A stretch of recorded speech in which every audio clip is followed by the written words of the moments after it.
excellence in sports entertainment.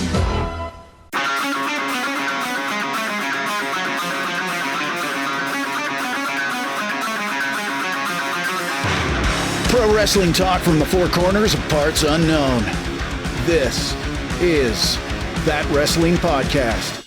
Welcome to That Wrestling Podcast. Normally I'm not in this position, but Brian's voice is a little shot. He wasn't even supposed to be here today. And we are back fresh off of our Nashville Summerslam Uranus run. Don't know what we mean?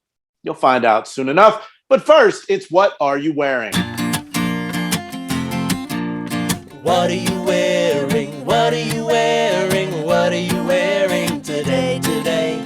What are you wearing? What are you wearing? What are you wearing today?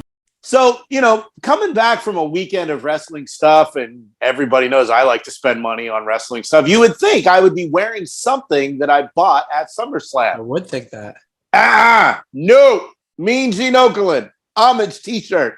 They got a lot of sales going on at homage.com, so go get yours today. Kevin, what do you got? Yeah, I bought quite a bit of stuff too, and I'm with you. I'm not wearing anything new from the weekend. It's a new to the show. First time ever wearing it. It's those cartoony character ones. Brian, you have British Bulldog. Joe, what do you have? Andre the Giant. Yep. Do you have one? Do you have one, Jay, or no? Nah. Yeah. So I literally bought this like a year ago. And then I was going through all the shirts, and then the Plane Ride from Hell documentary came out, and I was like, oh, it's not the right time. It's not the right time. Just kind of felt a little icky on it.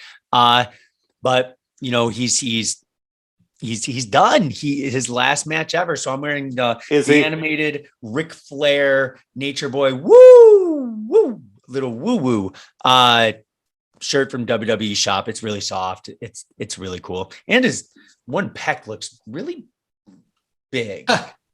Maybe he had surgery. Enhancements. Well, you could tell it's not the current Nature Boy because he's not wearing a shirt. Yeah, true. We'll get into that. Brian, what do you got? A guy who had a big night on Monday Night Raw, Ciampa, my Ciampa shirt. Yeah. Wow. Nice. Well, I'm sure you guys will get into that, but yep. What a night for him, and had to show him the proper love for being the number one contender for the U.S. Championship. And Joe. Okay, so I thought we were all going to wear this because we talked about it at SummerSlam. I did buy merchandise at the event, and the one shirt that came out when the event was going on was the Edge tarot card shirt. So nice. I'm breaking my rule of not wearing a black shirt, but I had to. Well, you're not doing Summer Cena either, so we both. I have an explanation. My explanation was this was in honor of the SummerSlam purchase. I got two shirts over the weekend, but this one's pretty bad. Has anybody else noticed that Edge looks like PC Principal from South Park now? No, I think Dan Campbell, the Detroit Lions head coach, looks like PC Principal. Okay. So in the honor of a little segment called GTV, we're just gonna act like Summer Cena didn't really happen because I just don't feel like going through storage and I just can't. So that's why I moved on. But yeah, so we all got back from Nashville. It was an amazing trip. The vlog is coming soon, but we thought we would just touch on a couple high points for each of us from the event, the weekend, and everything that follows. So Brian, I know you got a jet, so we'll start with you. Yeah, I'm much like Riddle at SummerSlam, where I'm not medically cleared to do a whole podcast. I just had no surgery. I sound like I'm as stuffy as I've ever been in my life. So I appreciate you guys giving me a few quick moments to talk about some of the highlights of the entire weekend, which was phenomenal from start to finish. Number one, I am the show beer pong champion. I successfully defeated Kevin in double overtime, and then defeated Joe shortly thereafter. And Jay had hit the bed before he got to play. So I will wear that title proudly. I want a rematch. Consider it done, my friend. Downtown Nashville, everything everybody said to me about, oh, you'll love it, and it's this and that. It's all true. It's all true. If you want a good time, that's the place to be. There's one You time have to be with good people though that also like to have fun.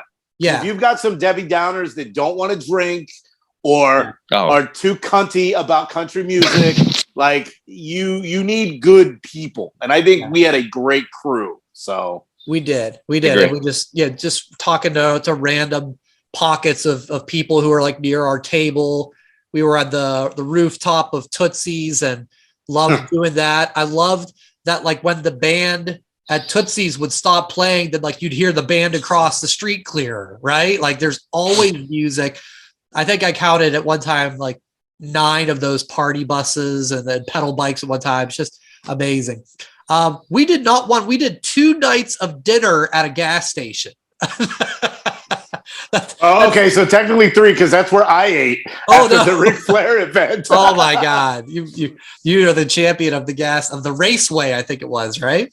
Yeah, raceway or speedway. It doesn't matter. Doesn't matter. Oh, now we didn't eat like pizza and taquitos and hot dogs. We bought like the prepackaged sandwiches for the most part, except for I had pizza each time. Kevin had to get it specially made after SummerSlam. So didn't expect that, but it all worked out just fine. As far as SummerSlam itself, I mean, first off, it was weird because for me, by the time we got into the arena, I had no voice. So like that was just weird. I was just like facial expression guy because like I couldn't talk. So that was weird. But my MVP of the night, Logan Paul. Holy cow. What a talent. I watched that match back.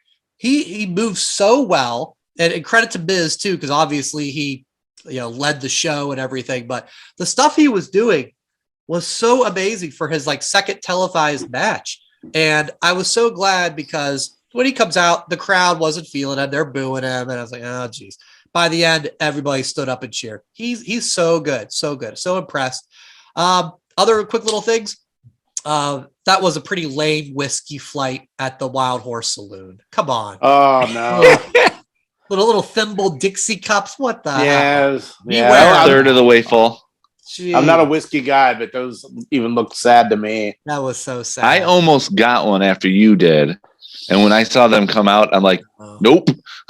No. So yeah, that was a low light, but hey, you live and learn. But I did get to meet Peter Rosenberg and Stat Guy Greg from Cheap Heat. That was fun for me. That was my redemption for the promo video that Peter cut on me at last year's SummerSlam for not being there, not being a great guy. Little redemption for that. Pete retweeted my tweet on that and showed some love for us being at the A&E premiere that he hosted for Lesnar and Angle rivals. So that was certainly a highlight. All in all, awesome time. I mean, when you lose your voice about halfway into it, I guess you did something right. So I'll live and learn with that. But great time, guys. Thank you for making it such an awesome fun. I can't wait to see the vlog and its full completion because I think almost done. Things on there that I don't quite remember, and that's we all have that. So, for me, it's one word: tractor. Yeah, the tractor in the main event and the role that it played was the antithesis of everyone that said, we've seen this match so many times. Mm-hmm. What can they do different now? Well, guess what? They did something different. And when Brock Lesnar decides to come back in 6 or 7 months, I'm going to be all right with that if it's Roman again. Give me 6 months in a row of Brock and Roman, because every time they get together, it is must-see television. Of course, Logan Paul, MVP of SummerSlam. And is it safe to say Logan Paul is better than Dominic Mysterio? 100%. It's safe to say, but it's only been 2 matches. Yeah, he's 2 for 2, though. Yeah. Yeah, he no stinkers, though. I mean, you would think a guy that has no background in this. And then Monday, he was on McAfee's show. Triple H was on Logan Paul's podcast, Impulsive, which was a great watch. And Logan Paul was back training because he has a boxing match coming up in October. Like, the guy is legit. Yep. And everybody that shit all over it, go fuck yourself because you're all wrong. I've been the only one that's been positive about Logan Paul from day one. And look, I've been right. I'm the king of this shit. one other highlight, I think for all of us, it's real simple. Ricky Morton. Yeah, I forgot about that. He was on my list. We stayed in the Starcast Hotel. We ran into Ricky Morton quite a bit of the Rock and Roll Express, Robert Gibson, Deanna Purrazzo, and many, many more. When I left on Monday morning on the shuttle to the airport, I was in the van with the Spanish announce team. Nice. So yeah, a great weekend. We'll go to you, Joe. What your highlights of the weekend? I was going to mention Ricky too, because it got to the point where we saw him so much. It was like, "What's up, Ricky? Hey guys!" And it was like just walking into someone like you've seen at the hotel. Rock and roll. That was rock and roll. I got to say, Broadway was not what I expected, but it was way more bigger than I could have imagined. Jason, you're 100% right. When it pains me when I say that, or was it Brian who said it? You got to go with the right people. I said it. You said it. Brian mentioned it, but you said it. And if we would have been with people who ragged on country music or were just like, I don't really feel like drinking, it would have been a complete downer. Yep. But we weren't like that, so we embraced it. I wasn't like that, and I wouldn't let anybody you wouldn't let us to beers. The funny thing is, you didn't give us a chance to say no, because as soon as we got one, I have a sip, and all of a sudden, here's another one. You didn't even give us a chance. Around. No, you didn't. We haven't had a chance to hang like that. We haven't. We were at Brian's last year, but he had his leg aid issue, and it was just at his house. Like there was no live music at Brian's house, so it wasn't. You have to have the right people. I think Joe just volunteered. Next time, he's buying everything everywhere. I didn't get my 6 stadium beers. I tried numerous times. Every time I got up, I'm like, "You want a beer?" And you're like, "No." So I got you a water, and then I tried again, and you were just like, you were hungry. It was fucking hot on that. It was I felt bad for you, but like even my wife went, "You get in the 6 stadium beers." I'm like, I tried.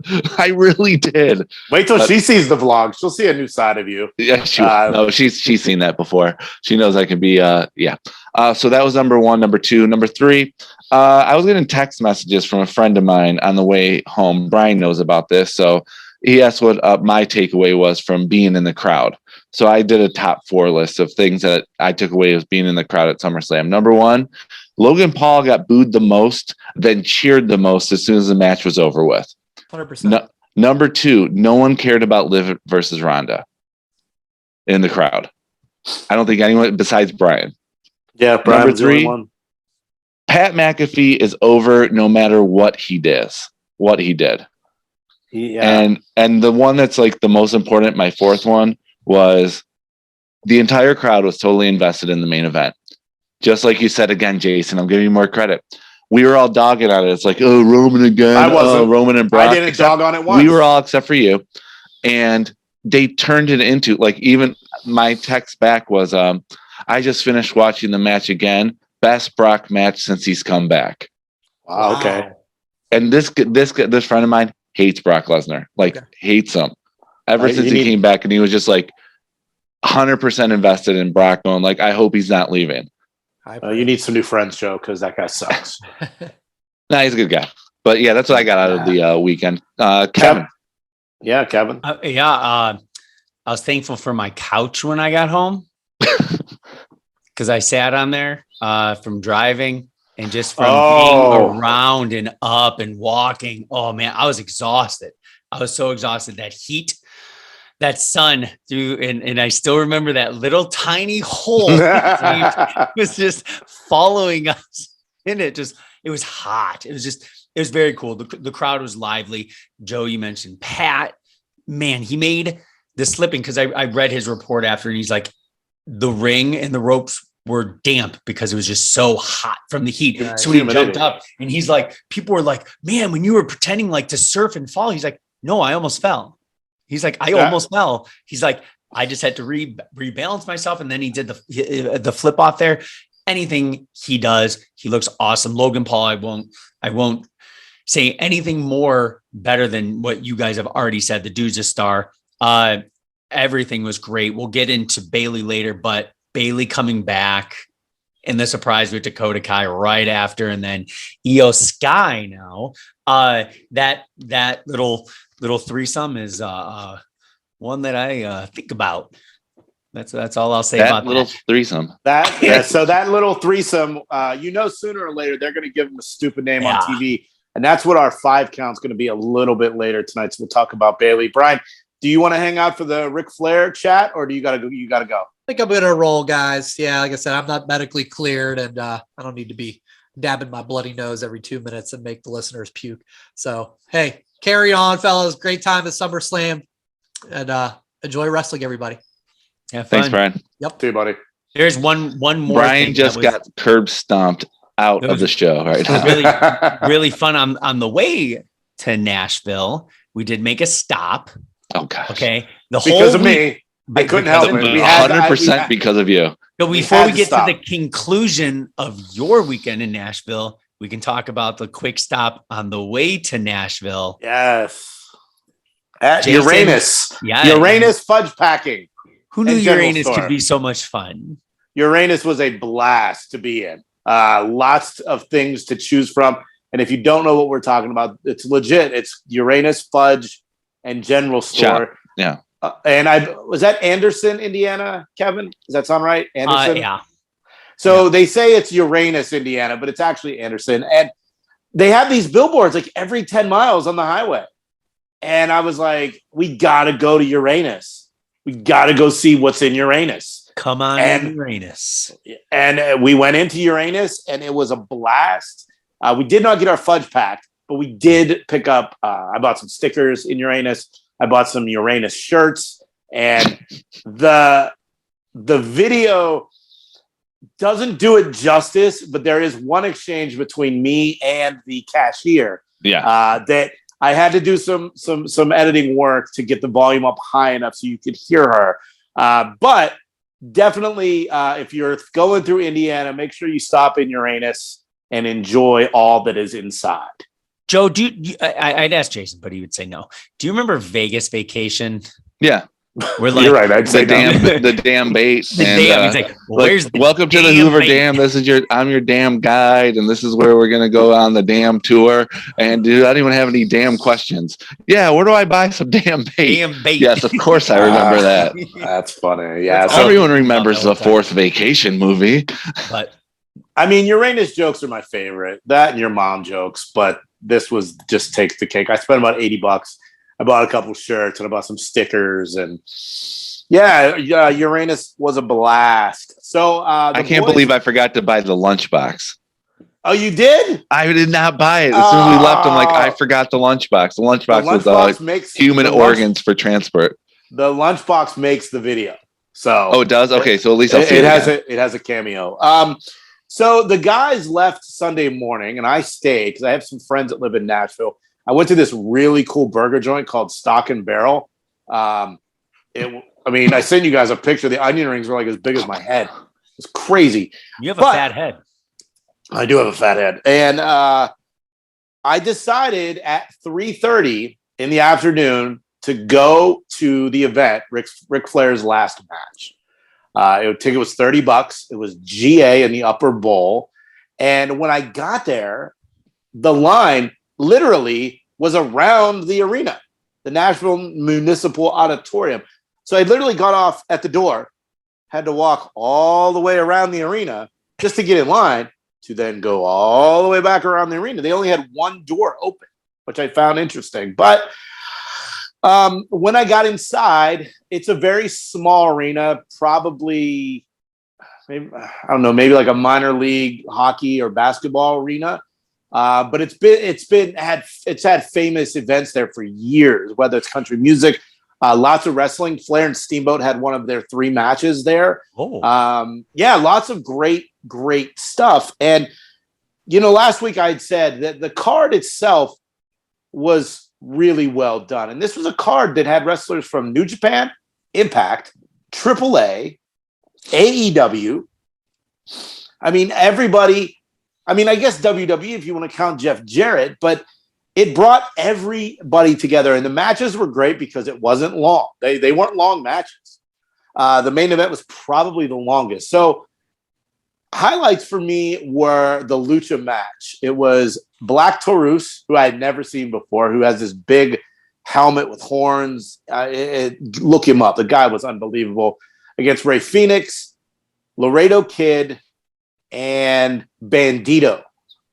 I love Lucha. I really wish I could figure out, find American commentary on Lucha because I don't speak Spanish, but it was an amazing match. Another match that is leading us into entry number 2 in the book of J-Fabe. Last week we debuted J-Fabe.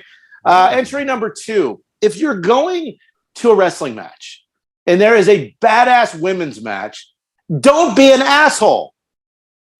Don't be a jerk. Guys were literally yelling, "Make me a sandwich. Why aren't you in the kitchen?" to Jordan Grace, Deonna Purrazzo, and Rachel Ellering.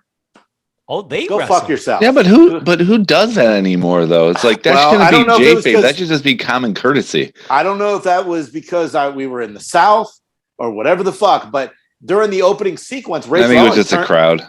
Rachel Ellering turned her ankle. Like, it was bad. But once she got her shit together and got back in, she wrestled the whole match. And then the other match that was the Impact World Title, Josh Alexander against Jacob Fatu.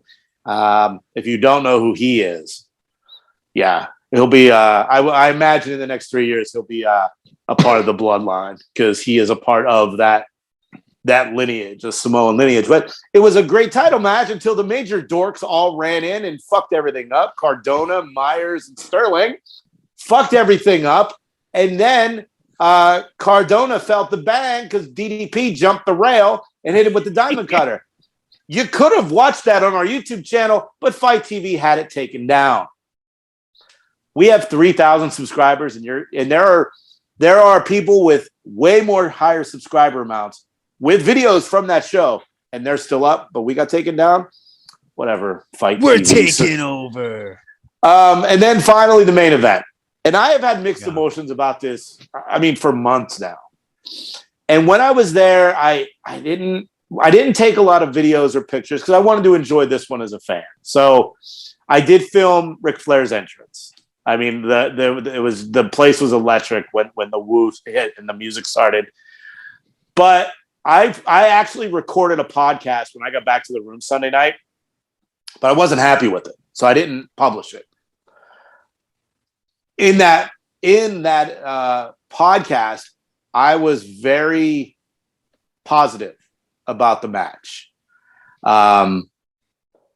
Triple H needs to tell Jeff Jarrett to bring his gear to Raw and SmackDown. He owned that fucking crowd. Ultimate heel, ultimate bad guy. Jeff Jarrett is the fucking man. Andrade. I've sung the praises of Andrade, and Jay Lethal is someone that I don't really know a lot about other than his Impact stuff, but the match was those three were amazing. Ric Flair was a 73-year-old man, and it's come out that he passed out during the match. There was a moment where Ric Flair fell out of the ring. Like, something happened. He was by the rope, and you can roll out. He literally just boom. And I was like, he's gonna blade. I'm like, no blood, come on. And I said out loud, please do not bleed. And the guy behind me was like, he's gonna bleed. And sure enough, came up with the blonde, the red hair, the blood in the hair. And then, towards the end of the match, I don't know if you saw, there was a guitar shot and a brass knuckle shot. Flair got the win. And I'm glad he's okay. To my knowledge, there hasn't been no reports other than him passing out, but I wish it didn't happen. Let me ask you a question. Anyone around you cry? As in, like, tears of happiness, tears of like emotion for someone on this podcast may have teared a little. With a tear in my eye towards the end there. Like, it was tough, man, because the music was playing. He was with his family, and it was just like, wow. With a tear in my eye, I feel that match should not have happened. So I'm glad I went because, Ric Flair's been my favorite since I was a kid. I mean, I've got an old school Four Horsemen autograph photo there. I got the robe. I've met Ric Flair a couple times, but I just wish it didn't happen. The whole card itself, what Conrad put together, was amazing. That match, I wish it didn't happen. But it almost needed to happen so we Why? could just cut it off. And now you'll never, if it has, they advertise it as last match, right? Let him ride off into the sunset now. Now he won't have, he almost needed it for him, not for us.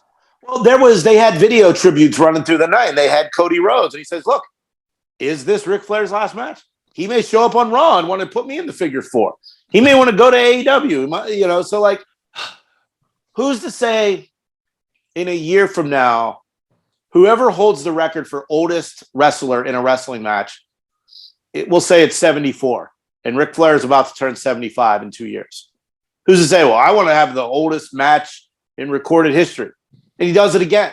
Like, I don't know. I mean, I read that Charlotte put the kibosh on some stuff that Flair wanted to do. Yes, thank you, Charlotte. Wait, was that something positive about Charlotte? You know what? Charlotte, the performer, the character, is a person I don't like.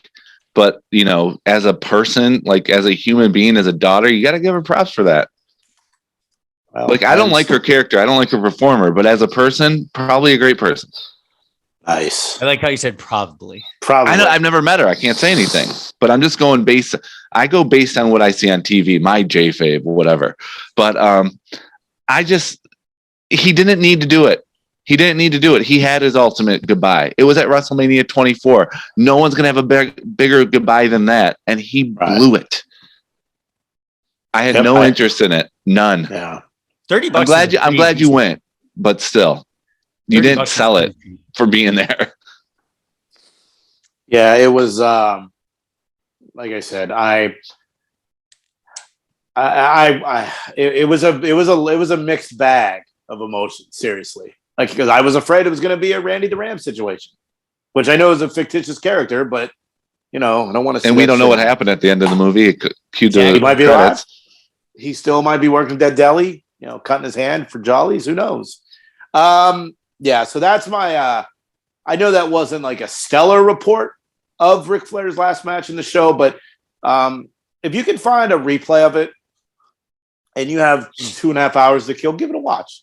Mainly for all the undercard matches. It was really good stuff. Man. Really, really good stuff. And also, good stuff was Monday Night Raw. Oh, yeah. I don't really remember much of it because I, flew that day and I had flight issues and stuff. So, Joe, why don't you run down what were the highlights of Monday Night Raw? Okay, the highlights started at 8 p.m. Eastern Standard Time and ended at 11 p.m. Eastern Standard Time. I don't remember the last time I watched Monday Night Raw and I didn't look at my phone. I didn't go online. I didn't go on Twitter. I was 100% invested in the entire show. And it started with, I don't know if you saw it, Jason. Did you catch a replay yet or no? I've seen it, but I said I was dozing off. And it started with the video package hyping the United States Championship. Yes. Yep. That right there made a secondary, quote unquote, secondary title that was barely defended into a big deal. You sold it. You made it 2 triple threat matches with Ali being in a match. Yeah.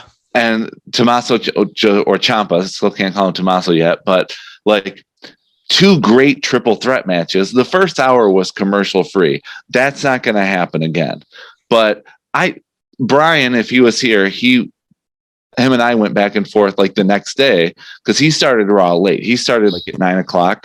And he's like, normally I can fast forward through the fluff and the garbage and be done by 11. He didn't fast forward anything except for the commercials. He was on well past 11 o'clock. It was a great show from beginning to end. I don't remember the last time Raw has been that good. It showcased everybody. Wow. Okay. And the best part was, besides the focus was on the United States Championship. What is Triple H and his team doing? Because if you're going to talk about Impulsive later, him talking about being part of a team. What they did was make a secondary title into the big picture because Roman's not always going to be there. So you got to make these other championships seem like a big deal. Did the package beforehand. 6 guys who were screaming to be part of a bigger picture main event out of the mid card, whatever. And then when it was the one-on-one match between AJ Styles and Ciampa, which was freaking great, they brought in Booker T, the last WCW US champion in Houston, his hometown, to commentate the match.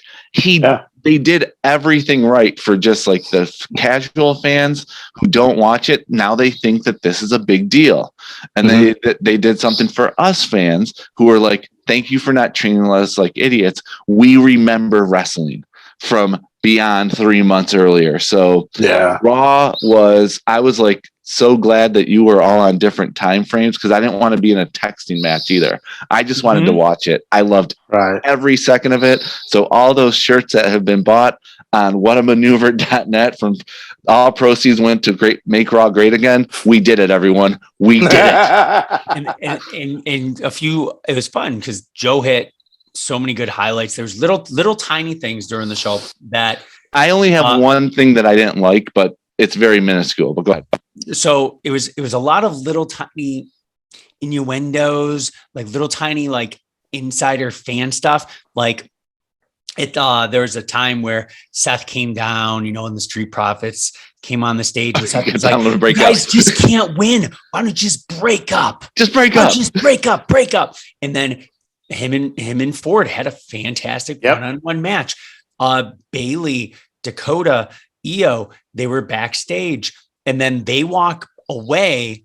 Usos walk in, and like you see Usos like giving Bayley and Bayley just looking at that little interaction. Nothing more than 3 seconds. It was like, okay, bad guys meet bad guys. I really sorry to interrupt, Kevin, but by the way, did you notice when it was a standoff between Bayley's group and Asuka, Alexa, and Bianca? Asuka and Dakota Kai were directly across from each other.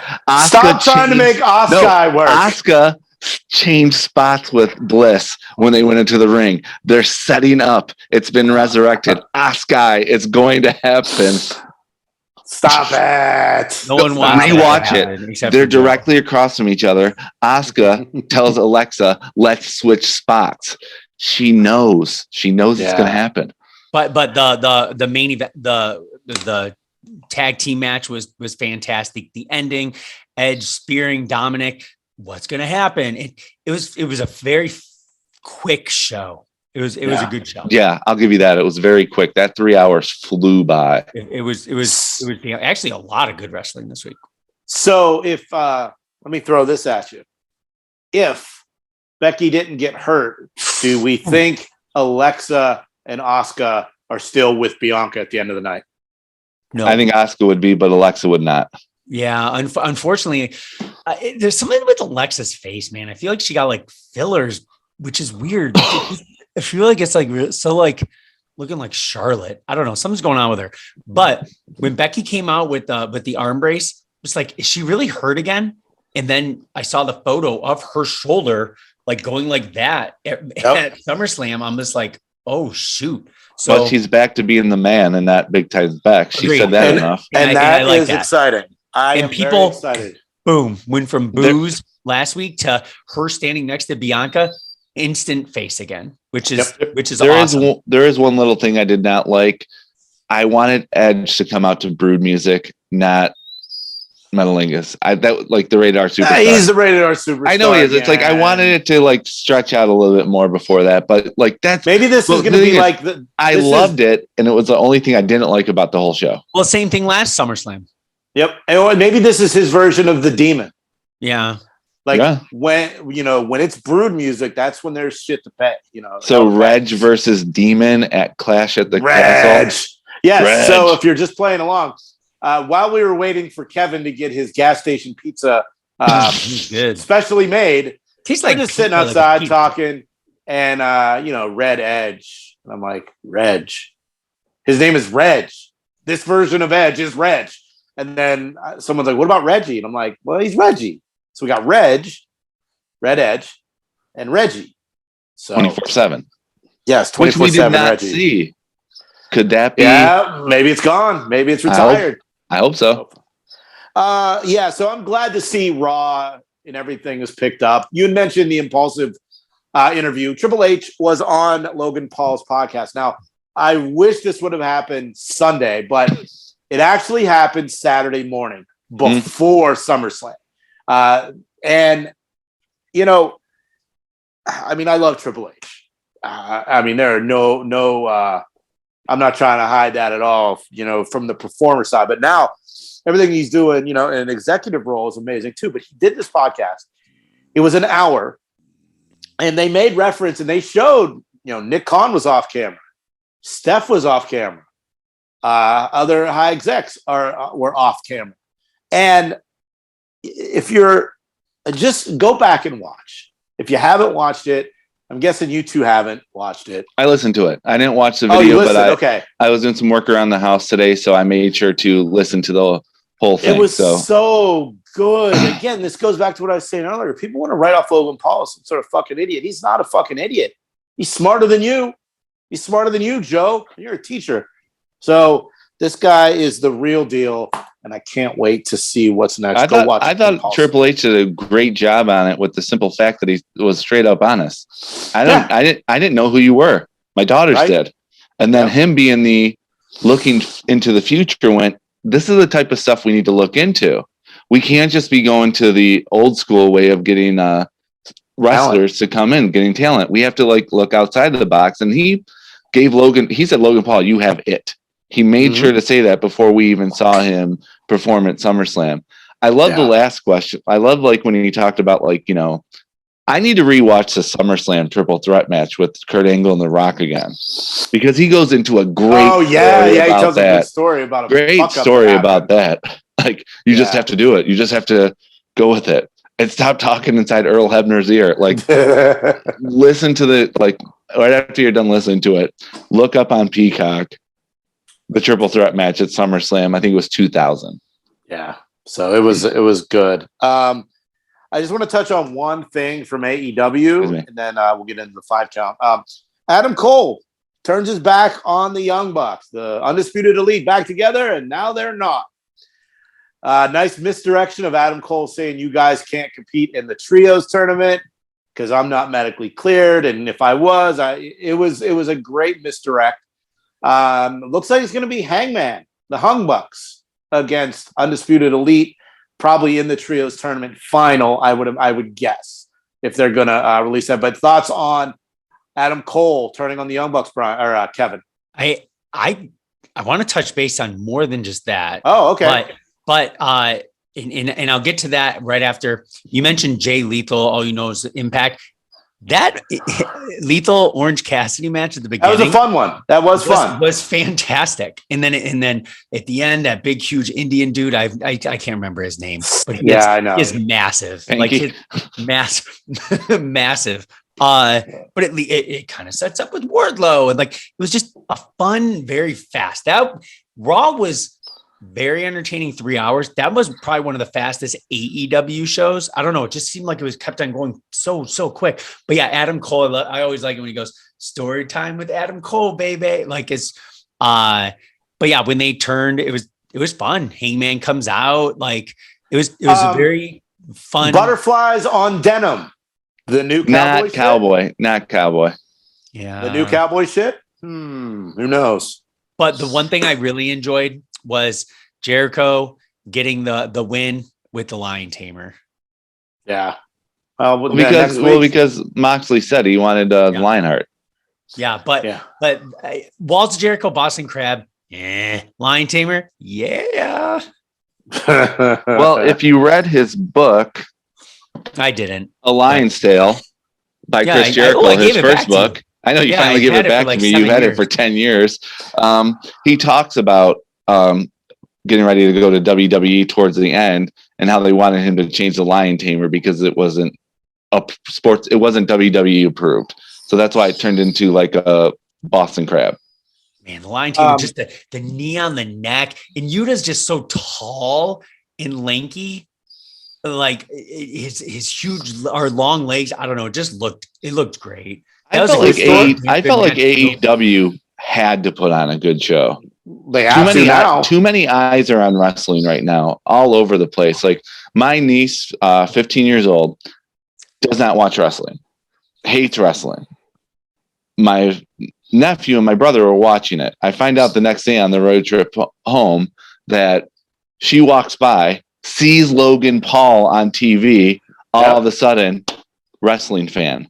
So stuff like this, again, there's going to be more eyes on the product in general, not just WWE, but everywhere. So this is like, I feel like this is a dawn of the Attitude Era in 1997.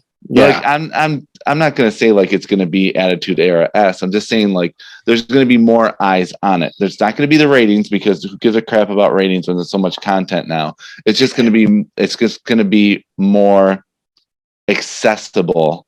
More people are going to look at it and be like, this could be something that entertains me instead of wrestling as the ugly stepchild you don't talk about. True story. Was good too, by the way. 17 years ago, I gave Brian my Controversy Creates Cash book from Eric Bischoff. I read that too. Still never got it back. Wow. I thought Kevin had my Jericho book for a long time. Yep. So we mentioned it earlier. Bayley returned at SummerSlam with some new friends. Sooner or later, WWE is going to give them a stupid name, but we're going to beat them to the punch on this week's 5 Count.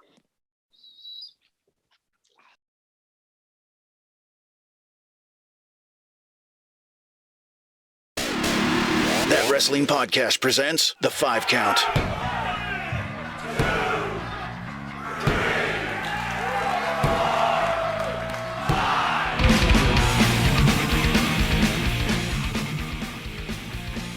That's right, the 5 Count. 5 names for Bayley's new faction because we want to beat WWE to the punch. And more importantly, we want to see if they steal one of our names like they did for Judgment Night for Edge's crew back a couple months ago. So we'll start with Kevin. Let's run through your 5. Yeah. I just have 5 names on the paper. I didn't even just list. 5? Just 5? Because normally you do like 17. You can see one. I have one scribbled out. So technically, so I'm just going to go right down the list in no particular order. Number 5, I have Reborn. A lot of them are going to be in similar fashion of coming back or basically coming back. Or coming together. I am excited for this faction. When everyone discusses, I don't know if you guys have been following Bayley's tweets. There's a lot. I have it shows up on mine. So it's kind of in a given. Second one, I have Resurgence. I just feel like the 3 ladies, Io just has to stop looking so dang friendly. Even if she doesn't smile, I feel like she's just still looks where Dakota Kai has that almost resting bitch face because like, I don't know what it is about her. She just looks so mean, still so hot still, but so mean looking. Io just looks nice. I don't know what it is about her. And Bayley she could be nice or mean. Resurgence. Number 3, I have Vitality. No reason why, except for it came to my mind because that's the website that I have to log in all my health stuff with work. It's called Vitality. Vitality, yeah, that's what my company uses too. And for some reason, I was trying to think of like, I'm like, okay, what you know what I mean? Renweb. Why? Like they're going to be vital to each other. So it was all I could think about. This next one is specifically for more Dakota than the other one, but I have Exile. Just because I feel like she was thrown out on an island. And that was actually one of my favorite things of all of SummerSlam is hearing her music and coming down and just walking down. You're like, whoa, you left and you're back. I thought that was pretty cool. And then hopefully they never have more than 3 members, but I have Triad is my last one. Isn't that Joe Gacy's group? In that was NXT? also the Jersey is it? Triad. The Jersey Triad was DDP, Chris Canyon, and Bam Bam Bigelow. Yep. All right, well, whatever. Okay, whatever. Good, Joe. Okay, this was tough for me. I couldn't think of anything. I could only think of two. So I ended up going to a website called Random Wrestling Faction Generator. So my 5 through 3 are my favorite ones that came up. So number 5, the Golden Monkey Party. Number 4, the Wolf Clan. Number 3, Smoking Donkey Families. Whoa. Now, these are the only two I could be come up with. A porno you buy in the Smoking street. Donkey Families. Shirts exclusively to Uranus in Indiana. All right. Number 2. This is 1 and 2 are the only two I could come up with. Number 2 is basically after something that Dakota Kai said on Raw, where we know how to play the game. So I called them the Game Changers. A little nod to Triple H. She said that line. Yeah. And number 1, Kevin, you mentioned Bayley's tweets. She tweeted lyrics to the Janet Jackson song Control. So I just basically said their name's going to be Control. That's based on you Bayley's basically tweets. took to what it's going to be. Yeah. So if they predict Control, you cannot predict. Oh no, I can't take credit because I just took it from Bayley's tweets. I'm like, those are the she only said two it. I could think of. And she said it on Monday. They're here to take back control. I started a little different, kind of similar to what you said, Joe, but the She-Wolf Pack. The She-Wolf. I said the Wolf Clan. Yeah. Number 4, Killer Control. Okay. Or Kill or Control or I don't know. Number 3, I've had this name for female factions for years and no one's ever used it. The Minx. M-I-N-X. Come on. How is that not your number 1? You've been pushing that for as long as I've known you. I got something better. Number 2, the NWO, New Women Order. Women's Order. I don't know. Still workshopping that one. And number 1, Kai Lee Sky. Okay. Dakota Kai. Kai, Bayley. Lee Sky. Nice. Kai Lee Sky. That's probably going to be a single women's wrestler Kylie coming in 2024. Hey, if you got something better, voice guy, tell them what to do. Which I'm sure they will. Who made your 5 count? Let us know on social media using the hashtag TWP5count.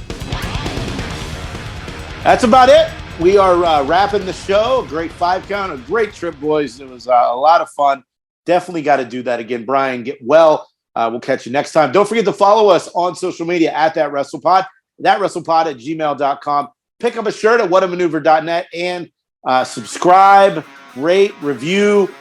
Click that notification bell on our YouTube channel, That Wrestling Podcast. And we will talk to you next week. Enjoy wrestling. Thanks for listening. Follow That WrestlePod on Instagram, Twitter, Facebook, and YouTube. 1, 2, 3, that's it.